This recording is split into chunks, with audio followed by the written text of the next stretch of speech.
saying it's only myself. Another one is reasoning the same way, and eventually we find ourselves that we don't have the numbers. And it's unfortunate. Last week, I have to report here, Your Excellency, on Thursday afternoon, the other side were more than us in the House. In fact, at one point, the leader of minority approached me to close debate on the affordable housing bill. Of course, knowing that if we closed at that point, they had the numbers. But we should be able to conclude that business tomorrow. Hopefully, on Wednesday afternoon, we get into third reading. Again, during third reading, we will be asking all of you to be present so that we're able to conclude with that debate and be able to process the bill forward to the Senate so that they're able to advertise it by Friday, do their public participation, and we get a new affordable housing bill before the next payroll.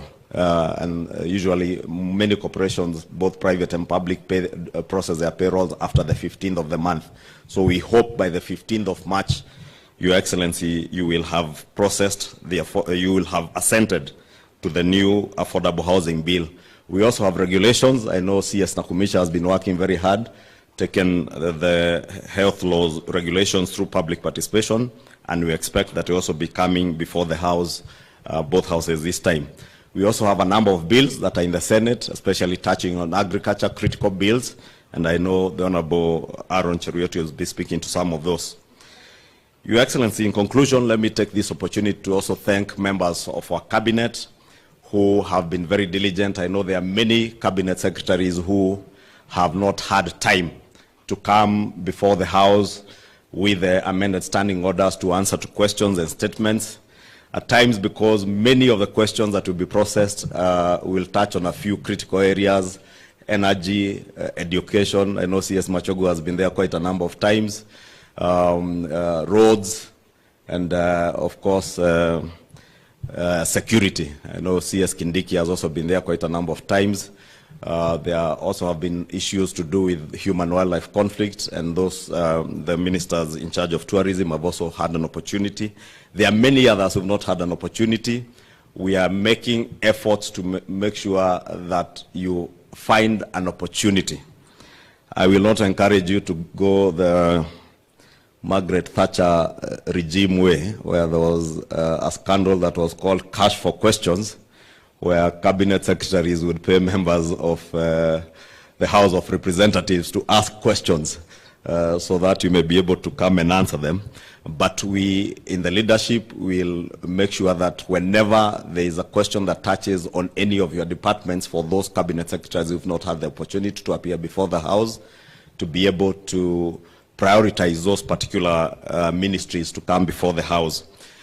Lastly is to request our cabinet secretaries, every time you find an opportunity to come and answer to a question or to a statement requested by a member of parliament, please take that time as also an opportunity to espouse on government policy. And maybe, for instance, I don't know, CS Eliud Owalo has not been there, for instance. If you get an opportunity to answer to a question, take that opportunity to also challenge us as members of parliament to also be a bit quick in pushing through government agenda, especially something like the ICT hubs. It's a perfect opportunity to come and speak to members of parliament and to the country, because you have almost a whole hour on TV free of charge. So it's a very good opportunity to also use that to espouse on government policy and push our agenda and market our agenda to the people of Kenya. And I hope many of you who have that opportunity this year will make use of that time in the House. It doesn't harm to talk to us, to generate questions on your behalf. If there's something that you want to come and speak to, if there's something on mining, and CS Mvuria, you have not seen anybody asking a question, if you talk to me, I can get a member of parliament to generate a question that will offer you an opportunity to come and espouse on what you want to do on the agenda of mining. Si swali ni swali.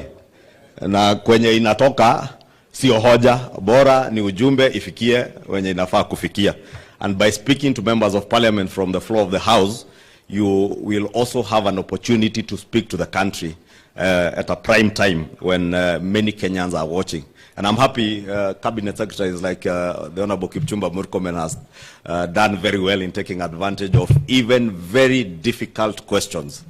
I remember when there was a question on the allocation of resources to roads, and CS Murkomen was able to turn around the question and put it back to Parliament itself. And I remember when he left the House, those of us who are members of the Budget Committee and the Roads Committee were pleading with Honorable Murkomen to please not appear back in the House. On the Kamukunji, he promised that he would even want an opportunity to have a Kamukunji with members of Parliament. So I want to encourage other Cabinet Secretaries, please take time, CS Florence, on the jobs in the diaspora and other opportunities, CS Oalo on the online jobs through the ICT hubs, to use the floor of the House to be able to market what we are doing as a government. Your Excellency, I know there are also some touchy issues that we'll be speaking to, issues that touch on our conduct also as members of Parliament, our participation in the House, how as members of Parliament who are on the government side ought to carry ourselves on in the House and even outside the House. We've had a number of challenges, a few of them, where, for instance, and this is a best case example, Your Excellency, we have delays in disbursement of NG-CDF. And you remember the no CDF. It was no CDF, no what? No Parliament. And Your Excellency, I will often find myself on the receiving end, being the leader of the House and being the person who ought to be representing the Cabinet Secretary when he's not there. And you can imagine the situation I find myself in when we have our own members who are leading in the process of no CDF, no Parliament, and they are behind me. And across, on the other side of the floor, there is a whole brigade of our colleagues from the minority side in the same chorus. So we need to socialize ourselves now that there is no other government other than ourselves. On the floor of Parliament, there is no government. It is us who are government on the floor of the House. And therefore, even when there is an agenda that is not pro-government per se, or where we think government in a way has slackened, possibly, and I gave the case example of NG-CDF because it also touches on me. And you see the way I also struggle when I'm speaking to say I don't speak for any Cabinet Secretary, including Professor Ndungu. I speak as a representative of the people of Kikuyu today on NG-CDF. But we do so with caution so that we also do not in any way incite the House not to carry on with business.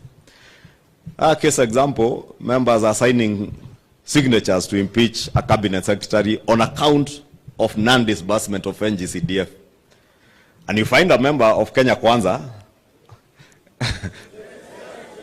signing to impeach a Cabinet Secretary on non-disbursement of NG-CDF. And it is within our right. But I just want to say, Your Excellency and honorable members, it is in our right to oversight these Cabinet Secretaries, but also to appreciate that all the challenges that we face as a country and as a government, there are no other leaders that we are looking up to resolve those challenges. We must be part of the solution. And I know we have had challenges with exchequer releases. We have really harassed CS Ndungu and PS Kipto on NG-CDF. But I just pleading for some understanding. In fact, Your Excellency, I was engaging a number of us, a number of chairs of committees, and reminding ourselves last year, which was the second session after the elections, and when just before we did our first budget, we will all remember the first NG-CDF disbursement was done at the end of February, the very first one. And by June 30th, Your Excellency, 100% of our NG-CDF disbursement had been done. For the first time since I joined Parliament in 2013, it was the first time that we had NG-CDF being disbursed 100%. This time, we have had the same challenges, Your Excellency. The first disbursement of NG-CDF was done early January, 10 billion shillings, and the CS National Treasury has committed to a disbursement of 10 billion shillings every month to ensure that by the end of the financial year again, we have 100% disbursement of NG-CDF.